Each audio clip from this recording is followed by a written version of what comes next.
questions of the justifications for this war are arising again. And I have my own questions about stating, as the President did, that Iraq is the central front now in the war on terror. There's no question that we're facing tremendous resistance, and some of it of a terrorist nature, but I wonder if the central front might not be located still, perhaps, in Afghanistan, on the borders between Afghanistan and Pakistan, where we're still pursuing.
Of you here at the Kennedy School. He has a distinguished background not only as a teacher here at the school, as the Ford Foundation Professor of Science and International Affairs and co-director of the Harvard-Stanford Preventive Defense Project, but he also served as Assistant Secretary of Defense for International Security Policy in the first Clinton administration, and then in the second Clinton administration from 1998 to 2000, he was a senior advisor on the North Korean policy review that was chaired by Secretary of Defense William Perry. And that got him the pleasure of visiting Pyongyang. So he has a good deal to say about this as well. When Ambassador Tom Hubbard comes, we're going to slip him right into that chair at the end and get him into the conversation as quickly as possible. But I'll introduce him now, therefore, to save that time. Tom is the American ambassador to South Korea, to the Republic of Korea. From 93 to 96, he was Deputy Assistant Secretary of State for East Asian and Pacific Affairs, and he has a long and distinguished career as a diplomat in Asia, dating back to his days as a junior Foreign Service officer in Japan in the early 70s. From 96 to 2000, he served double duty as U.S. ambassador to both the Republic of Philippines and the Republic of Palau. And he will certainly be joining us from the front lines as soon as weather and traffic permit. As you may well remember, and indeed you heard echoes of it on McNeil-Lehrer tonight, it was about a year ago now that the Bush administration announced its new national security strategy. And that national security strategy declared that we are menaced less by fleets and armies than by catastrophic technologies falling into the hands of an embittered few. The administration correctly recognized the nature of the new threats facing the United States and duly emphasized the importance of preventing nuclear weapons from falling into the hands of transnational terrorists. But a month after that national security strategy was published, North Korea announced that it was announcing its withdrawal from the agreed framework agreement of 1994 to begin reprocessing at its Yongbyon nuclear facility. And the Bush strategy faced its first test. that test is ongoing. We still haven't seen the results. In some ways, you could almost argue that in terms of this new strategy of preemption in the case of such dangers, that Iraq was the last battle of the 20th century. It was leftover business, and that North Korea might be thought of as the first test of this strategy in the 21st century. It is business right on the top of the agenda right now. So the timing of our forum tonight was sufficiently important that despite rain and storms, we felt it important to proceed and to go ahead. And at that point, I'd like to turn it over to Ash to give us some more details of the events that led us to this point. Thank you, Joe, and thank you all for being here. I'm sorry Tom Hubbard and Han Sun-ju aren't here. Tom will be coming. But this was about to be the reunion of a foursome that first got to know one another or worked together on this particular issue 9 years ago, 1994. And let me remind you what was going on in 1994 because it bears an eerie resemblance to what's going on now. 1994, Joe was in charge of intelligence for the United States intelligence community, and what he was telling us was that North Korea had, in a place called Yongbyon, a reactor, and in that reactor were fuel rods, and in those fuel rods was enough plutonium for 5 or 6 nuclear weapons. Joe also said that the intelligence that he had indicated that possibly North Korea had, in the years before that, way back in 1989, obtained enough plutonium for 1 or 2 bombs. Ambassador Han was the foreign minister of a South Korean government, at that time very different from today's. More on that presumably shortly.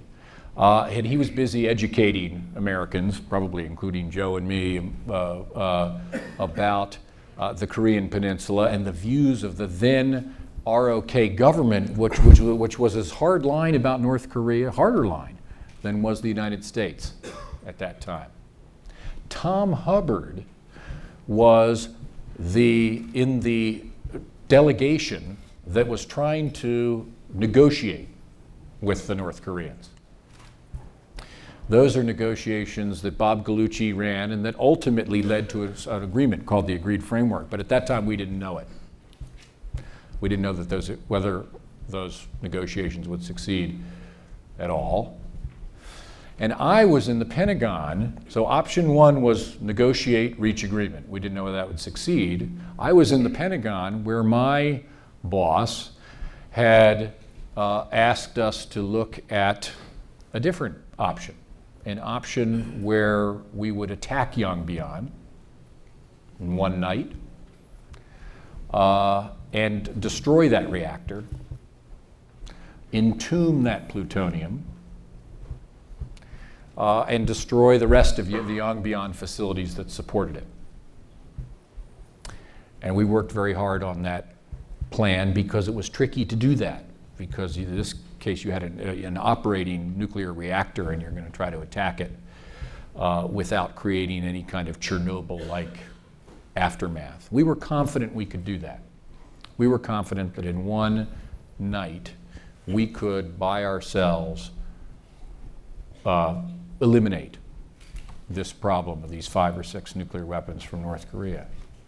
But we were also pretty sure, or we had to contend with the likelihood, that the result of our doing that would be that North Korea would unleash the 1 million men on the DMZ, the 11,000 artillery tubes that can rain down artillery fire on Seoul, a short distance away, short-range missiles that could hit South Korea, longer-range missiles that could hit Japan. Now, we had been planning, and Hawan was part of that, to defend South Korea against North Korea for almost 50 years by that time.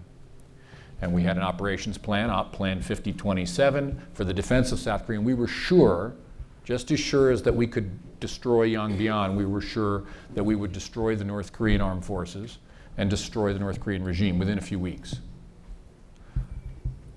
But the cost would be horrible.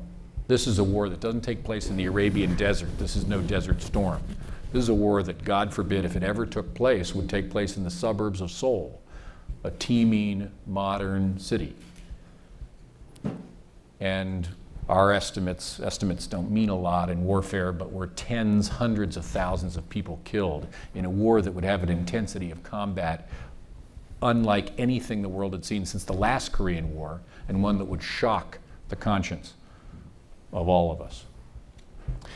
Implicitly, there was a third option, but it was an option at that time that we rejected. And the third option was let them go nuclear. Let North Korea go nuclear.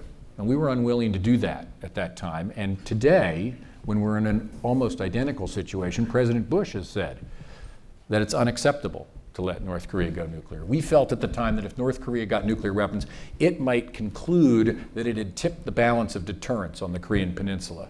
And that might make that horrible war that I just described more likely.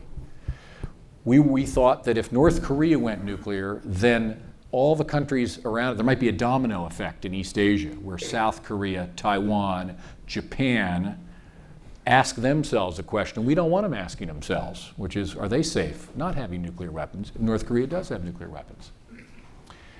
We were worried that the whole global non-proliferation regime would go down the tubes if this odd Stalinist throwback went nuclear and nobody did anything about it.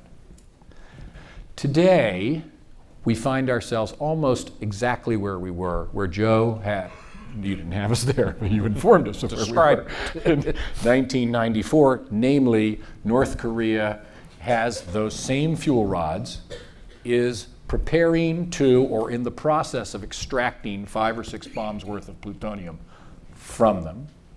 We now know, moreover, that it is also working on a uranium program, the other metal from which you can make bombs. And today we have to add to the 3 reasons I just gave you why it's a disaster to let North Korea go nuclear, 2 post-9/11 lessons we've learned, namely that in addition to using them or having them, North Korea might sell them.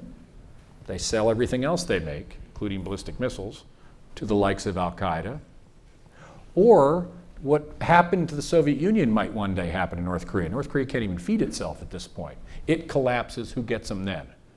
Into whose hands do they fall? So for all those reasons, 1994 reasons, 2003 reasons, President Bush has, I think, rightly said, this is unacceptable, but the options remain. The 3, negotiate, some sort of military option, or let them go. Thank you, Ash. One of the extremely difficult things to do is ascertain the intentions of the North Koreans. We actually had an easier time judging the amount of plutonium they had by measuring burn-ups and other physical factors than we did measuring the intentions of Kim Jong-il, because this is one of the most secretive, repressive, leftover Stalinist regimes in the world. And so trying to understand what the North Koreans were really up to puzzled us then. Good, here comes Ambassador Hubbard. Tom, welcome.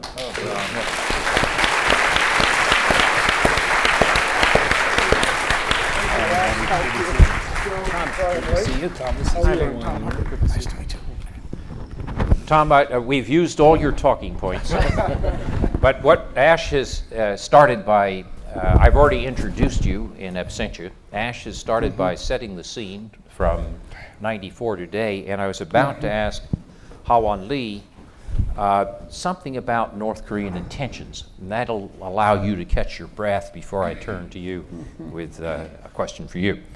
So, Ha-Won, is North Korea really prepared to make a deal, or are they determined to get nuclear weapons no matter what?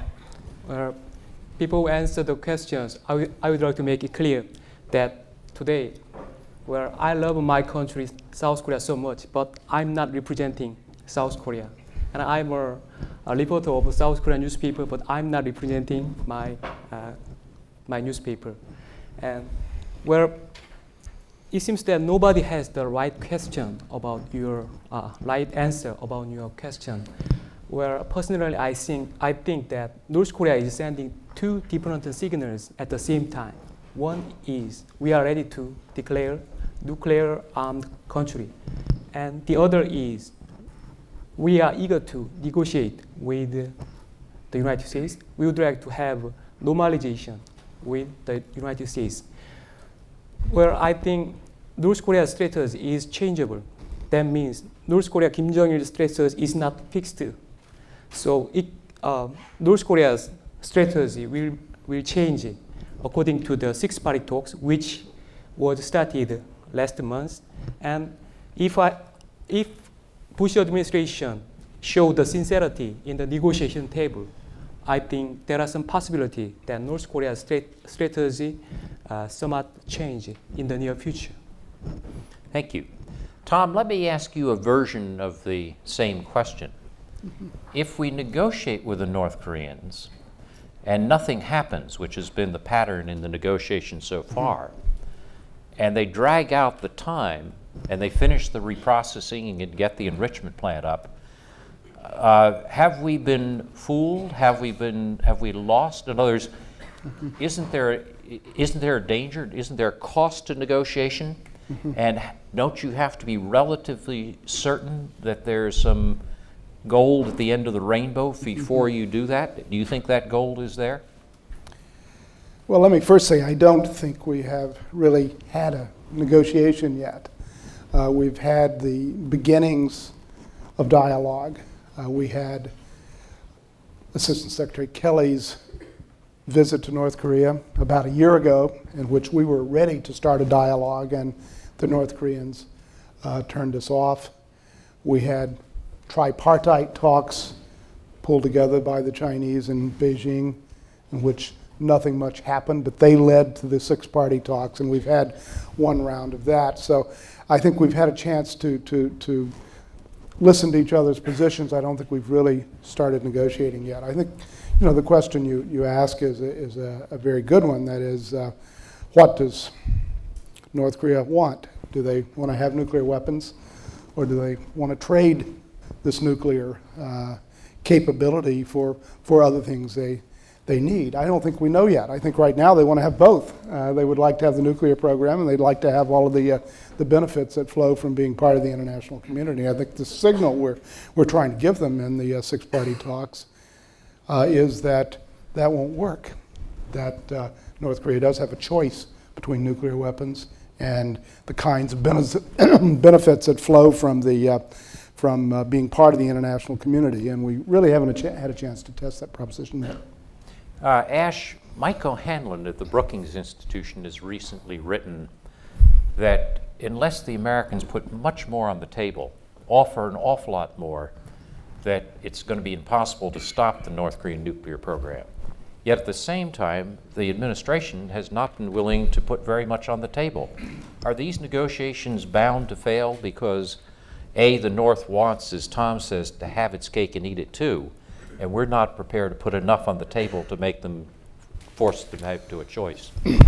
It's not only that so far we haven't had the opportunity to put carrots on the table, we haven't put any sticks on the table either. Remember, this is a place that we haven't had diplomatic relations with or economic relations essentially for half a century.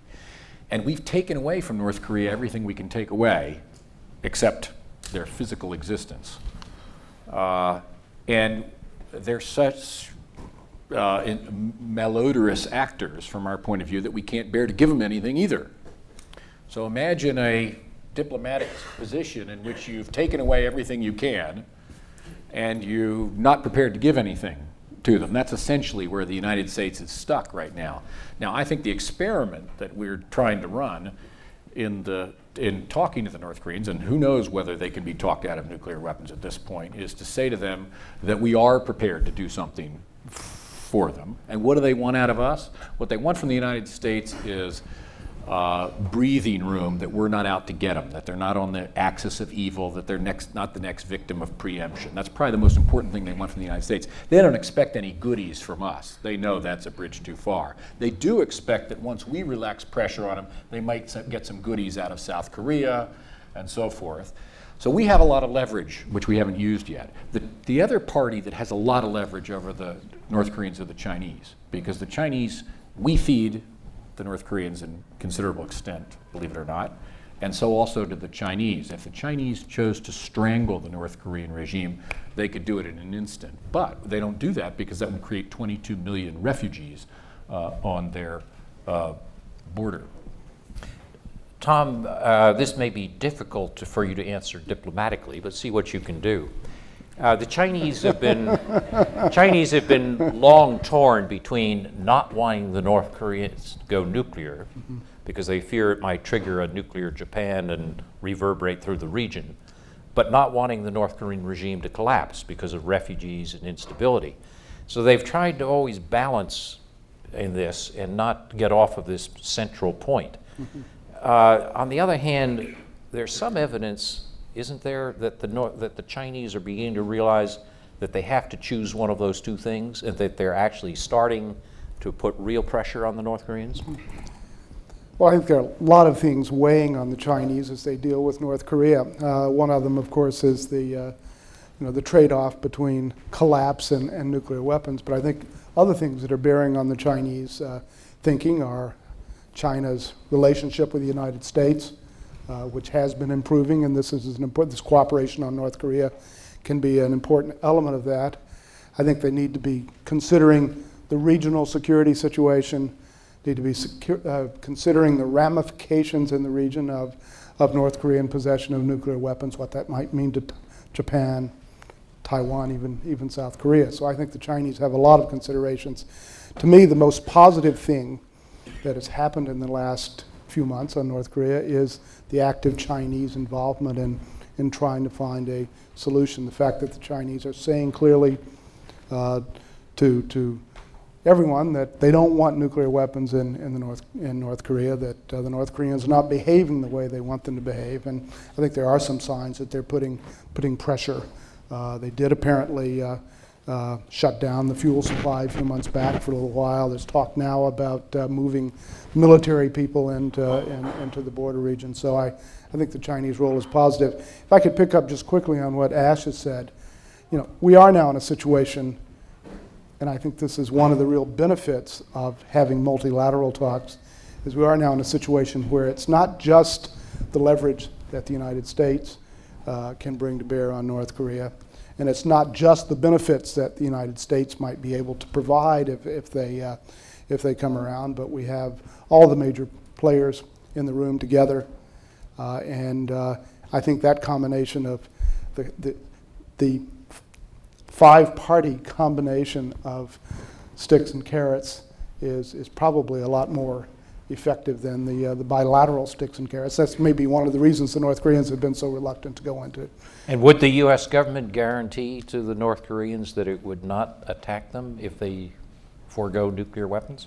Well, the president said in South Korea, in February of last year that we have no intention of attacking or invading. We have repeated that position in several ways along the way, and we tried to make clear to the North Koreans, who seem to be not listening, that if they make a decision to dismantle their nuclear programs, and as they implement that decision, that we ought to be able to find some ways to put that in writing to document our non-hostility in some way. Mm-hmm. Ash started out by outlining three options: the diplomatic option, which we've been teasing out so far.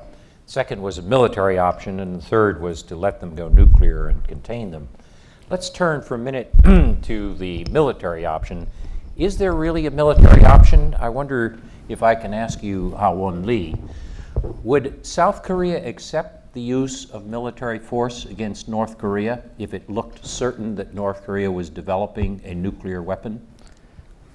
Well, definitely. I think 99% of South Koreans oppose that kind of military action against North Korea, because I would like to remind that in Korean Peninsula there was a very hostile war in 1950 to 1953, and in a Korean War, almost 2 million Koreans died. So every Koreans have relatives who died or who was wounded in Korean War. And especially, I'm living in Seoul. Maybe some of you already visited Seoul, Korea. In city of Seoul, in the metropolitan Seoul, there are almost more than 20 million Koreans are living there. And if I drive with my car full speed to the end of DMZ, it will take just 1 hour. So as Dr. Carter mentioned, that if North Korea retaliate with their 11,000 artilleries, where Seoul will be devastated. So because of that reason, South Koreans are afraid of the preemptive strike against North Korea. So I think it is unwise for Bush administration to leak that kind of preemptive strike against North Korea publicly. Ash, given the attitudes in our ally, South Korea, that we just heard from Ha-Won Lee, and given the fact that we don't know where the centrifuge enrichment plant is, and given the fact that maybe some of the plutonium or the spent fuel rods containing plutonium may have been moved from where we thought they were in Yongbyon, is there really a military option? Well, there's a military option, but it's a lot less palatable and available than it was in 1994. You've given all the reasons. First is that in those days we knew where the plutonium was. It was in the reactor. We're not sure where the plutonium is now, which means that we can level Yongbyon, but we won't necessarily get the plutonium. Moreover, we don't know where that uranium program is. Now, that doesn't mean there's no value, if it comes to that, to setting back the North Korean program and making a very vivid point of how serious we are about their getting nuclear weapons. There are others who have talked about other kinds of things, and I'll just name these. I'm by no means advocating these, but Kim Jong-il believes that we were going to attack him personally because he saw what happened to Saddam Hussein the night before the war started. And so since then, Kim Jong-il has been laying low because if he thinks if he comes outside too often, there might be a precision-guided bomb streaking through the air, and he evidently is concerned enough about that. That's another kind of military option. So there's a spectrum of things to do. Ha-Won makes the point that this time, if it came to that, the United States would not have South Korea with it, at least from the get-go. And as we were sure we would in 1994, horrible as that may be. The last thing is that I think that we are assuming when we say that any action we took would result in this spasm on the part of North Korea, and we're therefore deterred from taking that step, we're assuming that North Korea would self-destructively start the big war in response to anything we did. That would be a very irrational decision for them to make. And while I'm concerned about that, I would not assume that they would do that. And let's just remember, before we take anything off the table, that them getting nuclear weapons is pretty unpleasant too. Can't they deter us far short of a big war? What would happen with a dozen conventional artillery shells landing in downtown Seoul? What would happen to the Seoul Stock Exchange the next day? Doesn't that deter us without a big option? Well, this is where you get to the hard part, which is now draw yourself the other path, which is North Korea going nuclear.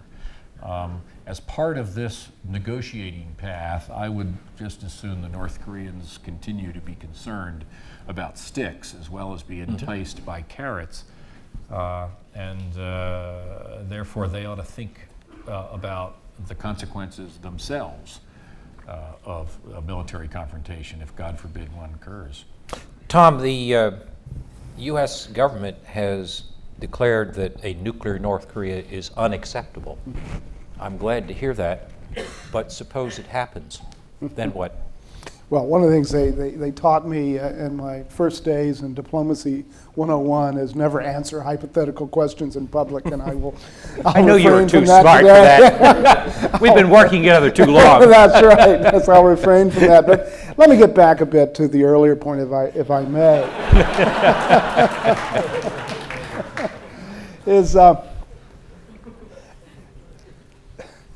no one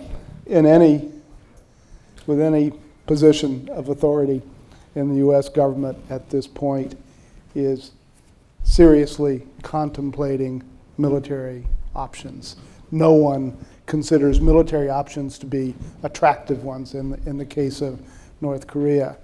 And certainly these options are very unattractive if we don't have the support of the South Korean people, who after all would be the ones most affected by any North Korean attack. So all options are on the table. That's a matter of fact in American diplomacy, as a matter of American policy, and certainly North Korea has had a chance to see from what happened in Iraq, what could happen if we decided to embark on a military option, but nobody is pursuing that.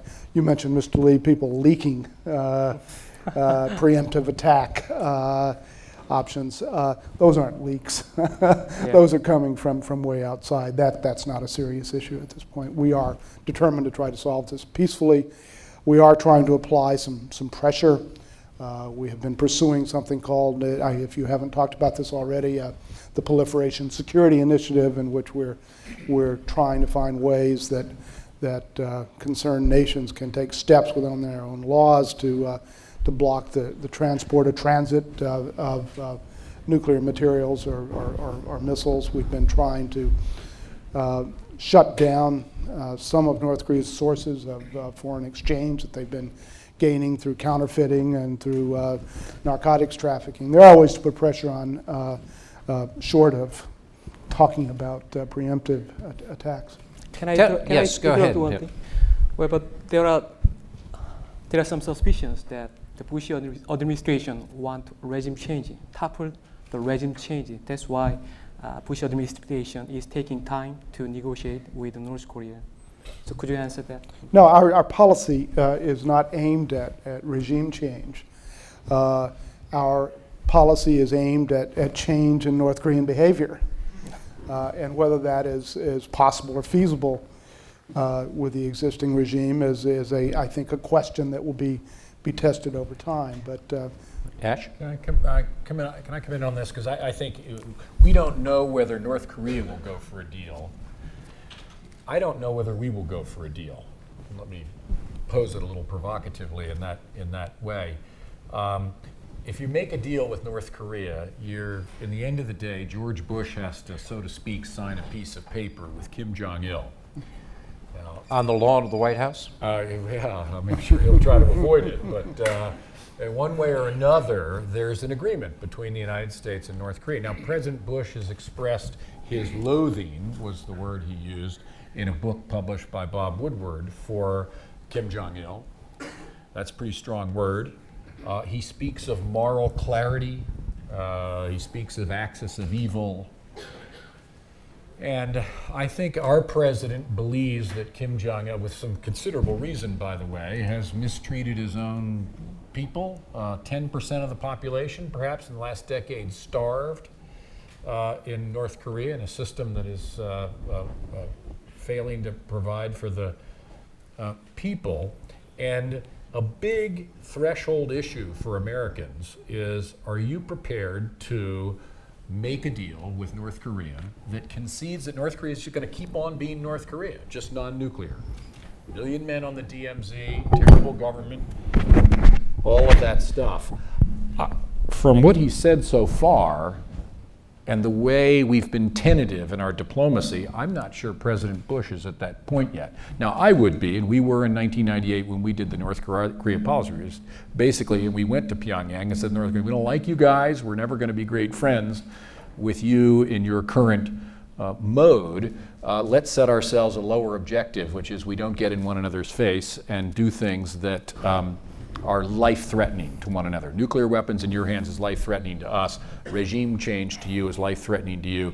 Let's take those things off the table. I think President Bush has a little ways to get before he's willing to do that.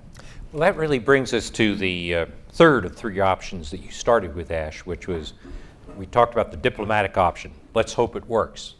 If it doesn't work, is there a military option? Some skepticism. The third option then is that we learn to live with it and try to contain it, like we've contained other nuclear powers. And I wonder what that looks like. Tom, you spoke of the Proliferation Security Initiative. Tell us a little bit more about what's in it. And is that really a sign that we're resigned to living with a North Korean nuclear weapon? In other words, that rather than the distasteful act of shaking Kim Jong-il's hand or the dangers of a major military option, we're going to have a Proliferation Security Initiative? No, I don't think the two are competing options. I'm going to do it again. I'm going to go back a little bit to what Ash said earlier. I think the Bush administration is prepared to do a deal with North Korea. But I don't think the Bush administration is prepared to do a deal with North Korea that solely contains the trade-off between, our doing something about the North Korean perception of threat from us and North Korea taking steps to eliminate completely its nuclear program. There are other changes that we would like to see in North Korea, but what we've tried to signal to the North Koreans is that the route to a bigger deal, more for more, as a lot of people have said, the route to that starts with, their clear, palpable indication that they will abandon their nuclear programs, the beginning of steps for that, which could be complemented by some sort of U.S. or multilateral formulation about their security. And as we work through that process, I think we will be wanting to work at other issues. Obviously, we are concerned about human rights. We're very concerned about the conventional threat. And of course, missiles, to a certain degree, are separate from the weapons of mass destruction. We would like to do something about that. We would like to launch a process beginning with a nuclear program that leads to that more for more kind of deal. Now, back to your question of containment. I think there are some people who say, well, let's just build a wall around them, and this regime's going to die anyway, and we don't need to worry about it. I don't think that certainly is not the president's view.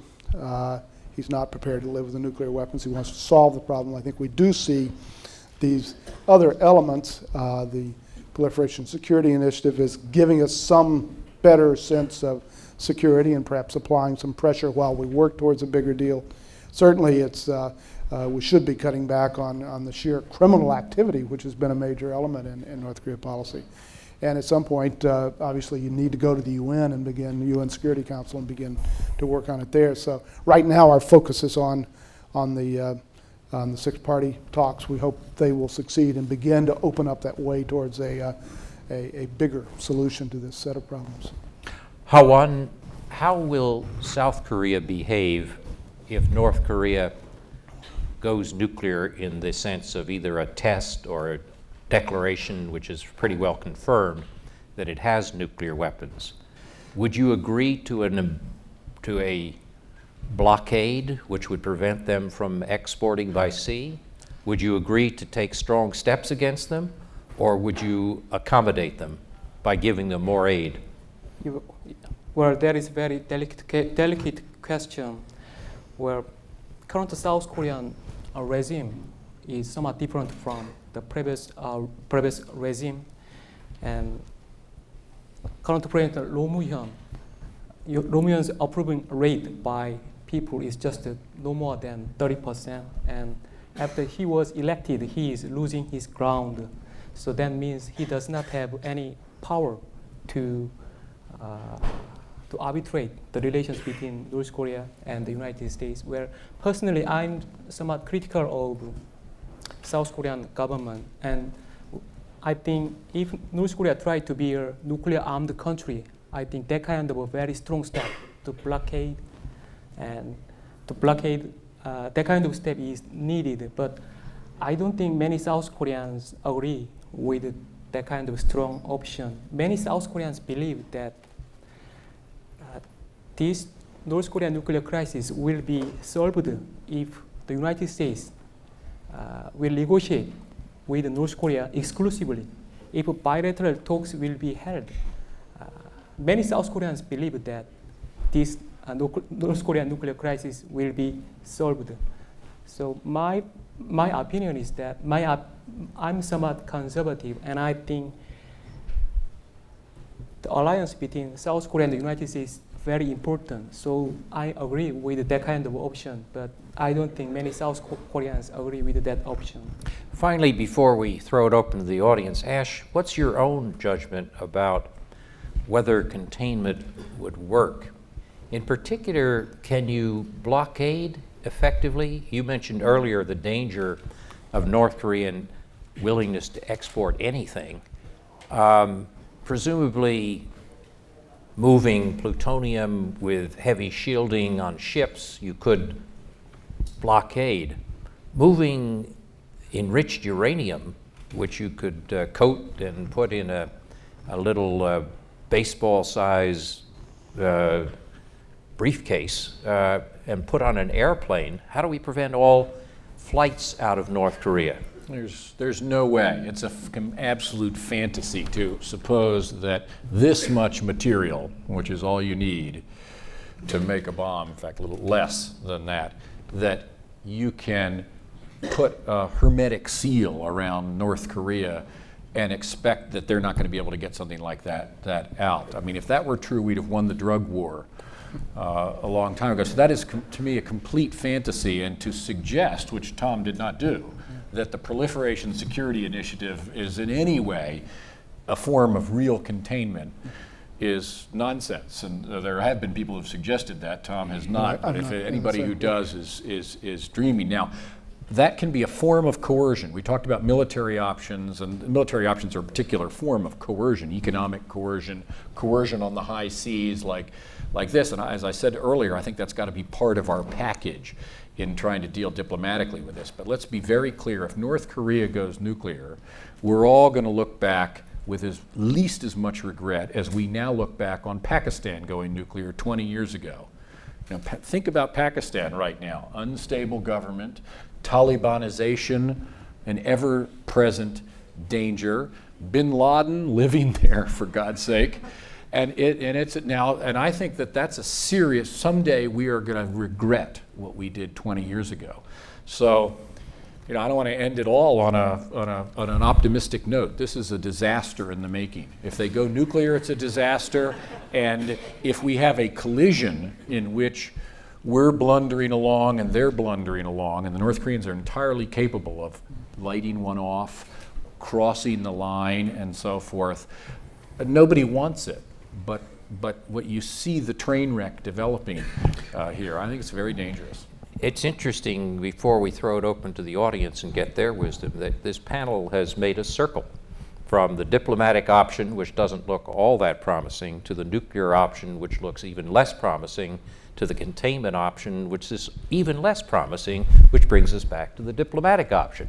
At that point, let's throw it open. There are microphones here on the floor and in the balcony. And please state your name and your relationship to the university, and address your question to one of the panelists. I'm Daniel Hemmel. I'm a student at Harvard, and I'm a reporter for the Harvard Crimson. This is a question for the ambassador.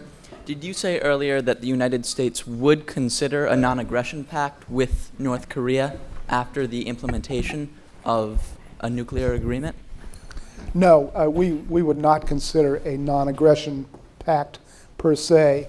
The United States has never done one of those. And in fact, I think if you look back through world history, there have been very few non-aggression pacts that have halted aggression. In fact, the one that comes to my mind is the pact between Nazi Germany and Stalin and the Soviet Union that certainly didn't prevent aggression. But we would be willing, Secretary Powell has said many times, the President has suggested that in the context of resolving the nuclear problem, that we could find some way of putting on paper, of documenting the fact that we have no hostile intent, we have no aggressive intent vis-a-vis North Korea. Can I reply? Yes, go ahead, Dylan. Well, I think the non-aggression pact should not be made, because if North Korea have a non-aggression pact with the United States. The next step is withdrawal of the U.S. military forces in South Korea. That is their strategy.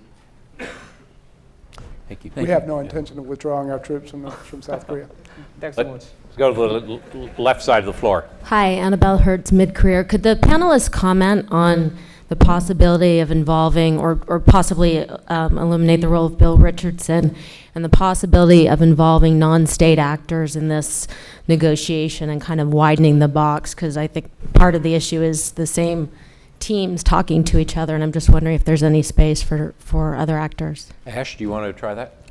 Well, it's an interesting you ask that question because the North Koreans have approached people with whom they've dealt in the past, including myself and people with whom I work on exactly that question. Why don't you come over like Jimmy Carter did and helped President Clinton by coming over in 1993 and speaking to Kim Il-sung.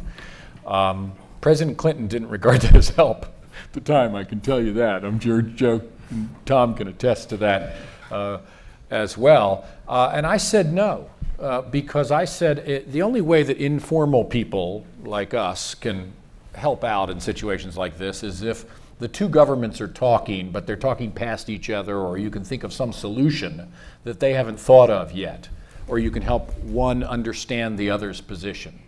Informal emissaries can help in that circumstance. But in a circumstance where I'm not myself entirely clear what our government's position is, if I may say so, I don't believe internally our government has really arrived at a common view of what we're doing here. So I would be hard pressed to explain to the North Koreans what we're up to. Therefore I don't think it's time yet. Maybe later, but I've told the North Koreans when they've approached us about it, not now, I don't see how it'll do any good. In the left balcony. My name is Carol Chang. I'm a student at the college, and it's been pretty clear that within North Korea itself, even top government officials and just definitely the commoners on the ground have expressed a lot of discomfort with the regime, and that so many have left already the country.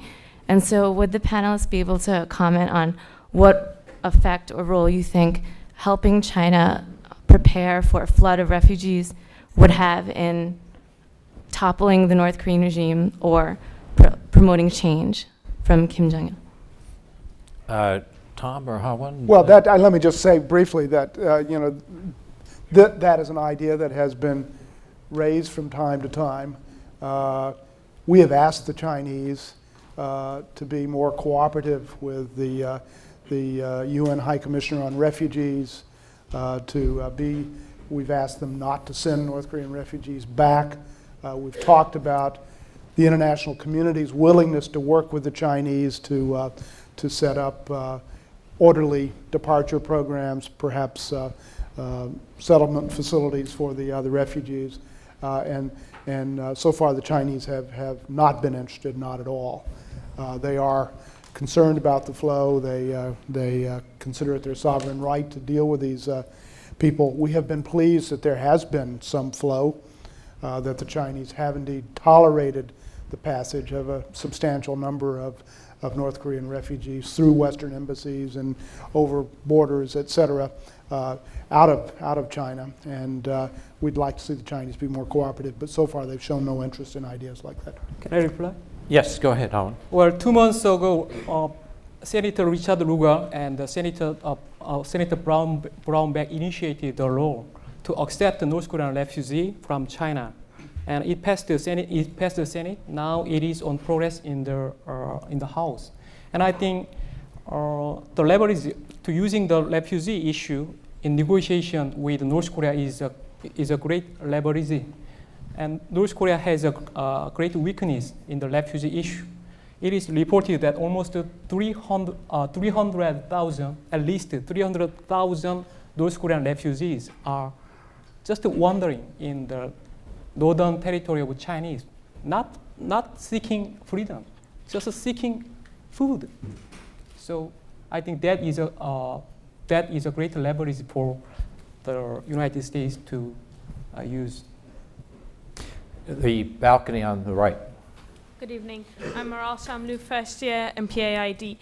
As Dean Nye just mentioned, the US government position with respect to North Korea has reached a very difficult stage, if not a dead end. And would any of the panelists like to comment on whether the war with Iraq was sort of a sacrifice to prevent other countries, other rogue governments, such as Iran, especially in the light of its recent clashes with international community over its activities, its nuclear activities, was sort of sacrificed so that these states, that US would prevent these states from reaching the position that North Korea is in, where the negotiations and a way out of this position would be much more difficult, so that kind of US government would stop countries like Iran, Syria, to get to that stage. Ash, do you want to try that? Well, I've heard that case made, that the war in Iraq would be a object lesson to the world, and in particular to the next two on the axis of evil, that this is what will happen to you if you... I think it's entirely possible that just the opposite conclusion was drawn in North Korea. And I've heard this from Iranians, I don't know about North Korea, namely that if we don't rush to get nuclear weapons, that's what will happen to us. What happened to Saddam Hussein. His mistake wasn't going too far, it wasn't going far enough. So you could, and I don't know what conclusion they are drawing. I do think, though, that this one-size-fits-all business, whether it's the case you're describing people's making, or axis of evil or something, these are different situations. And for example, in Iraq, it is now clear, had some uncertainties about what was going on there. We know this 6 bombs worth of plutonium there. We've been there, we've touched it, we know it's there. The stakes in a war in Iraq, everybody knew we'd win, and it would be nothing like what war on the Korean Peninsula will be like. So I think that Americans, to get the idea that you get one model and then you go around the world and cookie cutter it out, all these situations are very different. And I get very nervous with this kind of thinking, that we're going to show this, we're going to use this model on this place. The world's too different, too diverse to do that. Microphone on the right side of the floor. Ambassador Hubbard and Professor Cotter, my name is Hyun Kim. I'm a first year at the Canadian School. Because it is so difficult to get what we want and what North Korea wants all at once in one piece of writing, can we engage them on a step-by-step basis? In other words, if North Korea, if you power down the Yongbyon facility, we'll pull out 2,000 troops. If you allow UN inspectors after that into the Yongbyon facility, we'll give you food. In other words, can we engage them on a step-by-step basis without putting it all in one writing all at once? Well, first you just addressed 2 types of chips that we don't play in this game. One of them is we don't use food aid for political purposes. We have continued giving food aid to North Korea, and we expect to do that. The second one is that somehow we're going to trade our defense against North Korean conventional attack for steps on the nuclear issue, and that's just not in the cards either. We're going to have some mutuality in any changes in our conventional defense capacity. We are discussing a step-by-step approach. We aren't naive enough to think, well, we're going to sit down at the negotiating table, demand that North Korea dismantle its nuclear program completely, verifiably, and irreversibly, and do this overnight, and we're not going to do anything until they complete all that process. That's just not our position. Our position has been one that contemplates a step-by-step process. We have made clear that we're not going to pay the North Koreans to go back to square one. We're not going to pay the North Koreans to go back to the nuclear freeze. They have, since that freeze, also introduced the highly enriched uranium program. But we are telling them that as they deal credibly, concretely, and palpably with the nuclear problem, we are prepared to begin to discuss other ways in which we can cooperate. We're going to go to something that I call shotgun. which is we're down to our last 5 minutes or so of questions, and I want to get as many questions in as I can. So rather than a reply, I'm going to ask each of the next three people to get in a question, and then the panelists can say whatever they want in their final statement, including answering questions. But that's to try to get more. So left side here. Murat Çelik, I'm a grad student at MIT, and my question was, it's a hypothetical situation. What if one of you panelists are at a decision-making position in North Korea and seeing what happened to, say, Iraq after, in terms of just the decision to go to war after Iraq allowed, willingly or unwillingly, the inspectors into country, what would your position be? And just looking from the perspective of a decision maker, hardliner in North Korea, and what is the flaw in that decision that you just took? Okay, I'm going to ask the panel to keep that in mind. Yes. Hi, I'm Sean McFate. I'm a student here at the Kennedy Center. What is your opinion of the Sunshine Policy? Is it help or hindering this current situation? Mm-hmm. Good evening, my name is Johan Guzman, MPP1. Shouldn't the U.S. make an example of North Korea in this new age of warfare, that to send a message to the world that they should not try to attain nuclear weapons to get to the negotiating table with the U.S.? And if so, is the U.S. prepared militarily to handle this threat with our occupation of Iraq right now? Full circle. My name is Hamduli from Mid-Korea, Kennedy, and I have been working as a prosecutor in South Korea, a Minister of Justice. And I got a question to Ambassador Hubbard. And it is well acknowledged that South Korea has repeatedly expressed its position to nuclear-armed North Korea, but however, has emphasized a negotiated solution to the issue. As far as you know, the President Roh Moo-hyun of South Korea said on August 15th that he said if the North Korea gives up the nuclear weapons, then the South Korea take leads in developing North Korean economy. And he also added, furthermore, will lure international organizations and funds to North Korea. But I think this will likely complicate any U.S. efforts to gain future support for the hardline in North Korea. Here's my question. Do you think the White House might allow the other countries like China, Japan, or Russia, including South Korea, to take leading parts in offering inducement, such as energy or economic assistance to North Korea? That's my question. Okay, we're going to answer in reverse order. Tom? Well, I think a couple of questions can fold together here rather well. You ask about the Sunshine Policy.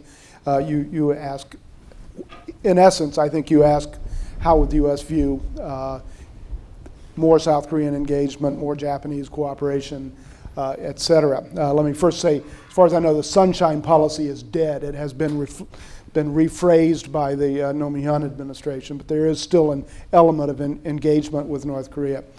We have not in any way opposed the continuation of South Korean efforts to build bridges to North Korea. We have always supported the linkage of the railways. We have supported the family reunions. We have never opposed the Kaesong industrial area, this industrial park that they're trying to build north of the DMZ. We have said that all parties, including South Korea, should make very clear that North Korean nuclear weapons are unacceptable, and if North Korea does not take steps to dismantle that program, then certainly future economic cooperation will be affected. And so I don't see any real difference between the U.S. and South Korean positions on this general issue. We think carrots and sticks are appropriate. We think what South Korea has basically done up until now has been right. The Bush administration, in fact, supported the Sunshine Policy when Kim Dae-jung was in office. There will come a time, I think, when all of the countries involved need to seriously consider what they should begin withholding from North Korea as part of our leverage. I think President Roh Moo-hyun has also said that. In fact, in his inaugural address, he said that North Korea faces a choice. They can either have nuclear weapons or they can have international cooperation. They can't have both. Owen? Well, I have a somewhat different idea with Ambassador Hubbard, where the alliance between South Korea and the United States is deteriorating very dramatically. And I don't think there is a common thing between President Roh Moo-hyun and President Bush, except that they were born in 1946. And Sunshine Policy is very controversial in South Korea. And the worst problem is Sunshine Policy didn't get approval by people. And it is reported that South Korea secretly sent $5 million to North Korea when they prepared the historic summit, which was held in year 2000. And I don't like to defame former President Kim Dae-jung, but Sunshine Policy lacks reciprocity from North Korea. Ash? Well, I want to respond to the point up here about are we going to let somebody who might go nuclear bring us to the table as though there's something wrong with that. I think that any American national security leader who would say no to that question as a matter of principle isn't shepherding the national security. I'm certainly happy to go to the table with the North Koreans. Our government appears to be willing to go to the table with the North Koreans because we have our security to safeguard. Now, that doesn't mean that you're willing to make any kind of agreement. But I think I personally am perfectly prepared to say to North Korea, as long as you knock it off with the weapons of mass destruction, your existence is not a national security problem to the United States. It is to your people, and I wish they had a better government. But I'm not prepared to run the risks of that war, which we have described, in order to give them one. But nuclear weapons is another matter. So I think if you decide that you're not going to go to the negotiating table with somebody like Kim Jong-il, you have to look at all the people in this audience and all the people who live in South Korea who would be affected by that decision and say, are you really safeguarding these people's lives? Stakes are pretty high here. I'm willing to go to the table. Well, we haven't exhausted the question, but we have exhausted our time, and I hope not your patience. But I do want to thank Ambassador Hubbard for extraordinary efforts. It's one thing to fly in and everything goes smoothly, but when you make the extra effort he makes, that requires a particular thanks. I also want to thank Ha-won Lee, who had 5 minutes to prepare his remarks, but like any good Kennedy School graduate, is superb at any short notice. And I also want to thank, well, wait, hold it, one more. I also want to thank Professor Ash Carter, who has been a voice of reason on the Korean issue for more than a decade, and let's hope another decade. Anyway, please thank the panel.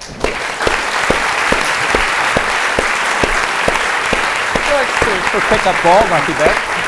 Good to meet you. Yeah, in South Korea, it's like an exclusive interview in many countries. Thank you. I know, yeah. And I met the chief editor Kim Dae-jung. Yes. He visited Boston 10 days ago.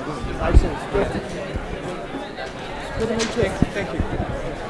Are you based here in Boston? Well, I'll go back to South Korea by December. I will resume my job as a political reporter. So probably I will cover Korean foreign ministry. Tom, thank you so much. That really was